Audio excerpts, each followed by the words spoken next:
পানি ভিডিও করব। পানিতে কি কি কি আছে? মাছ আছে। মাছ ধরতেছ?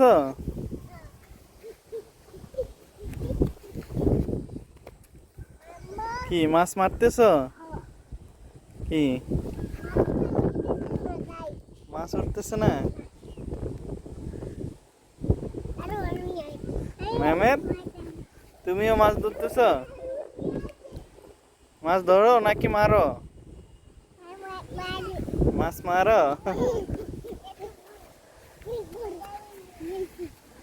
এত বড় ইট দিয়ে মারলে তো মাছ মরে যাবে।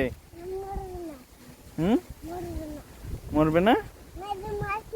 তো না মরলে তুমি কেন ইট মারতেছ?